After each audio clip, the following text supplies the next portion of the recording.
بالوں میں بھی ہو جاتی ہے بہت سارے لوگوں کو, جینیٹل ایریاز پہ بھی ہوتی ہے, باقی مطلب پورے جسم پہ وہ کہیں بھی ہو سکتی ہے.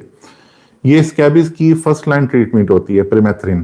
5% کریم یا لوشن. آپ کو مطلب باڈی پہ نیک سے نیچے تک یہ اپلائی کرنی ہوتی ہے, 8 سے 14 گھنٹے کے لیے چھوڑ دی جاتی ہے. یعنی آپ وہ سب سے زیادہ یہ آپ کا ٹائم بنے گا سونے کے وقت, جب آپ بیڈ ٹائم آپ کا ہوگا, آپ بیڈ ٹائم پہ اس کو لگا لیں گے چہرے کو چھوڑ کر, ٹھیک ہے, آپ نیچے لگا لیں گے پورے جسم کے اوپر, پھر اسے صبح اٹھ کر آپ دھو لیں گے. اس ٹریٹمنٹ کو آپ تقریباً 1 ہفتے تک دوبارہ رپیٹ کر سکتے ہیں, ٹھیک ہے. اچھا, اس کے علاوہ سالٹ یوز ہوتا ہے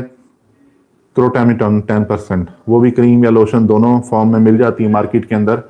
اگر کسی کو پریمیتھرین نہیں سوٹ کر رہی ہوتی یا وہ کوئی کسی بھی وجہ سے آلٹرنیٹ آپ یوز کرنا چاہ رہے ہوتے ہیں, کیونکہ یوزلی کیا ہوتا ہے کہ ہمارے لوگ ایک سالٹ یوز کر لیتے ہیں تو سیکنڈ جو ہے وہ یوز نہیں کرتے, اسے مطلب سیکنڈ ٹائم اس کو یوز پر کرنا پسند نہیں کرتے. تو مارکیٹ میں اویلیبل آپشنس ہوتے ہیں, یا اور بھی کوئی آپ کی وجوہات ہو سکتی ہیں, کوئی الرجی بھی ہو سکتی ہے, تو